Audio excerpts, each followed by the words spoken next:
Assalamualaikum warahmatullahi wabarakatuh. Halo semuanya, saya Rivaldi Trikurniawan dari Teknik Elektro Unisma Bekasi. Hari ini kita akan membahas mekanisme insting dari mikrokontroler, yaitu interupsi. Kenapa ini penting? Karena tanpa interupsi, mikrokontroler kita akan bekerja secara buta dan lambat dalam merespon kejadian luar. Sebelum kita membedah register di dalam PIC, kita harus paham dulu, kenapa kita butuh interupsi? Mengapa kita tidak pakai cara biasa saja? Secara definisi, interupsi adalah kejadian yang memaksa CPU berhenti sejenak dari tugas utamanya untuk mengerjakan tugas lain yang lebih mendesak. Bayangkan teman-teman sedang menulis laporan di komputer, lalu tiba-tiba ada telepon berdering.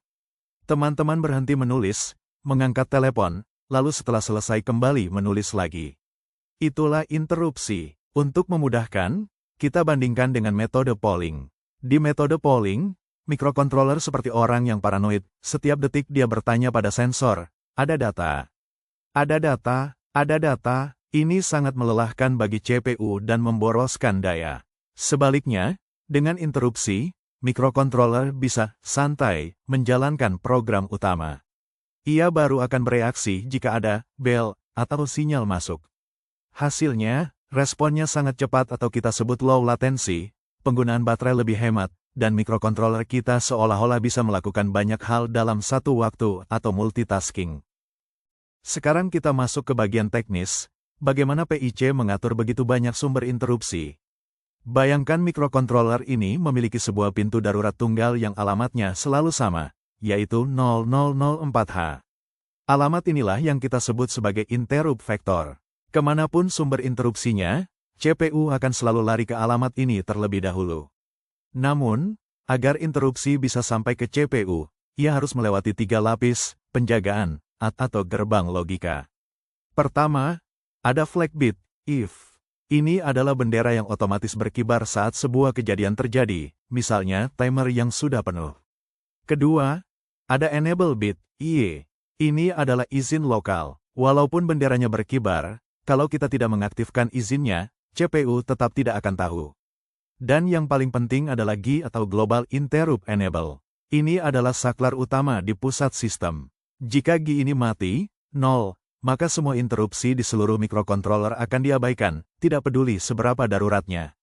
Jadi, dalam pemrograman nanti, kita harus memastikan ketiga syarat ini bernilai 1, agar sistem interupsi kita bekerja. Berikut adalah draft text slide dan naskah bicara untuk bagian siklus eksekusi interupsi. Bagian ini sangat penting karena menjelaskan apa yang terjadi di balik layar, secara otomatis oleh perangkat keras, hardware, sebelum kode program kita berjalan. Slide 4, siklus eksekusi interupsi, hardware process. Isi teks di slide, respon otomatis hardware, saat pemicu interupsi aktif, PIC melakukan langkah berurutan. Selesaikan instruksi, menuntaskan baris kode yang sedang dieksekusi saat itu. PUSH to stack, menyimpan alamat instruksi berikutnya, program counter, ke dalam stack agar tidak hilang. Disable GI, mematikan bit GI secara otomatis untuk mencegah terjadinya interupsi ganda, nested interrupt. Vectoring, melompat ke alamat memori 0004H, vektor interupsi. Eksekusi ISR, menjalankan baris kode yang kita tulis di dalam fungsi interupsi. RETFIE, return from interrupt. Instruksi khusus untuk pop from stack, mengambil kembali alamat memori yang disimpan tadi. Enable GI, mengaktifkan kembali saklar utama interupsi. Image, flowchart showing the PUSH-POP process and GI status change, naskah bicara, narasi. Sekarang, mari kita lihat apa yang terjadi di dalam otak mikrokontroler saat sebuah interupsi datang. Proses ini terjadi sangat cepat secara hardware, bahkan sebelum satu baris kode ISR kita jalankan. Langkah pertama, PIC tidak akan langsung berhenti mendadak, ia akan menyelesaikan instruksi terakhir yang sedang ia kerjakan. Setelah itu, ia melakukan proses PUSH, yaitu mencatat alamat instruksi terakhir ke dalam sebuah memori penyimpanan sementara yang disebut stack. Ini penting agar setelah urusan interupsi selesai, CPU tahu harus kembali ke baris kode yang mana. Selanjutnya, PIC akan mematikan bit GI secara otomatis. Kenapa? Agar saat CPU sedang sibuk menangani satu interupsi, tidak ada interupsi lain yang mengganggu. Barulah setelah itu, CPU melompat ke alamat sakti kita, yaitu 0004H, untuk menjalankan perintah yang kita tulis di ISR. Setelah semua urusan di ISR selesai, kita menutupnya dengan instruksi RETFIY. Instruksi ini memerintahkan hardware untuk melakukan pop, yaitu mengambil kembali alamat dari stek tadi, dan secara otomatis menyalakan kembali bit G agar mikrokontroler siap menerima interupsi berikutnya. Proses ini memastikan alur kerja mikrokontroler tetap sinkron dan tidak berantakan. Setelah memahami logikanya, sekarang pertanyaannya, di mana kita mengatur itu semua? Jawabannya ada pada register-register kendali, terutama register INTCON. Register INTCON bisa kita anggap sebagai panel kontrol utama. Di sini ada G yang merupakan saklar pusat. Jika G bernilai 1, barulah interupsi lain bisa diproses. Di bawahnya ada PEIE, yang bertugas membuka jalan bagi interupsi dari perangkat tambahan seperti ADC atau komunikasi serial. Teman-teman bisa perhatikan pasangan IE dan IF. Ingat, IE adalah enable, izin, dan IF adalah flag, bendera. Misalnya untuk interupsi luar di pin RB0, kita harus set INTE menjadi 1.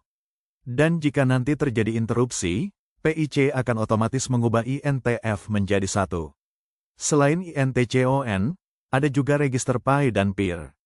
Mereka bekerja sama untuk menangani modul yang lebih spesifik seperti modul komunikasi USART atau konverter ADC. Satu hal yang wajib diingat, saat kita selesai menangani interupsi, kita harus menurunkan kembali benderanya atau mereset flag bit secara manual. Jika lupa, mikrokontroler akan terjebak dalam lingkaran interupsi terus-menerus. Setelah kita tahu bagaimana cara mengaturnya, sekarang pertanyaannya, apa saja yang bisa memicu interupsi pada PIC? Secara garis besar, pemicunya dibagi menjadi dua kelompok. Pertama, interupsi eksternal. Yang paling populer adalah melalui pin RB0 atau pin INT. Ini sangat responsif terhadap perubahan tegangan listrik dari luar. Lalu ada juga port beceng di pin RB4 sampai RB7. Bedanya, port beceng ini akan berteriak, interupsi, setiap kali ada salah satu dari keempat pin tersebut yang berubah statusnya. Ini sangat hemat pin jika kita ingin membuat input dari banyak tombol. Kedua, interupsi internal atau periferal. Contohnya adalah timer. Seperti yang kita bahas sebelumnya, saat timer sudah penuh atau overflow, dia akan melapor ke CPU. Selain itu, modul-modul canggih seperti ADC juga punya interupsi sendiri. Jadi, daripada CPU menunggu lama sampai proses konversi sensor selesai, CPU bisa mengerjakan hal lain dan baru akan dipanggil oleh ADC saat datanya sudah siap. Hal yang sama berlaku untuk UART dalam komunikasi serial dan penulisan data ke EEPROM.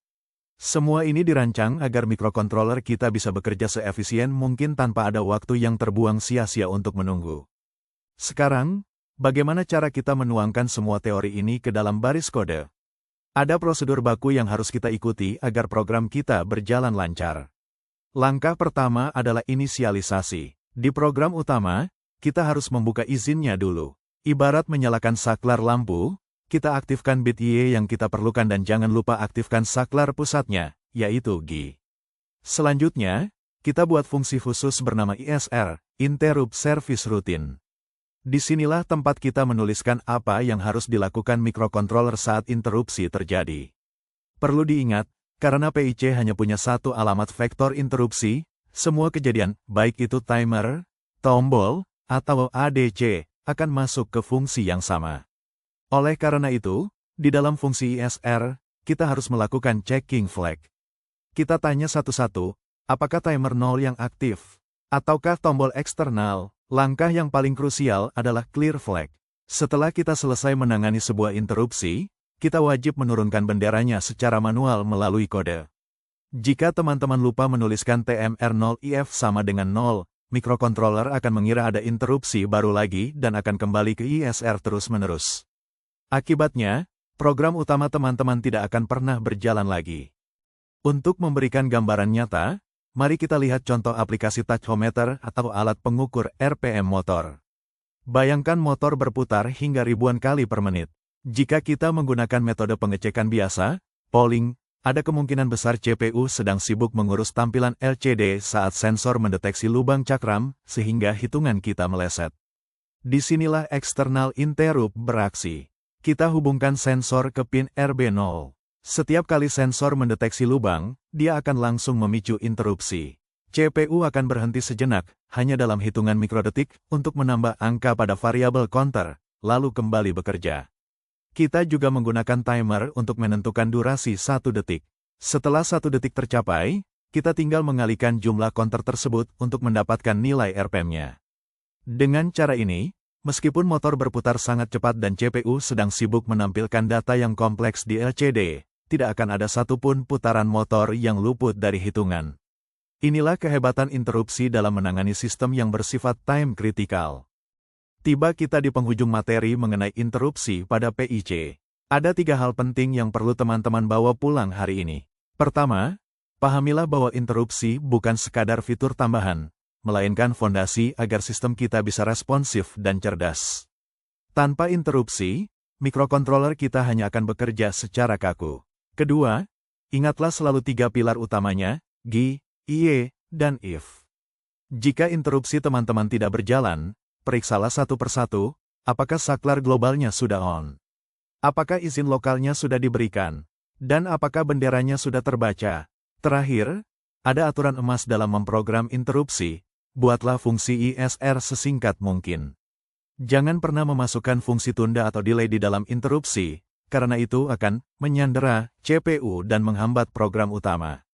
Cukup lakukan hal yang paling penting, turunkan benderanya atau clear flag, lalu biarkan CPU kembali bekerja.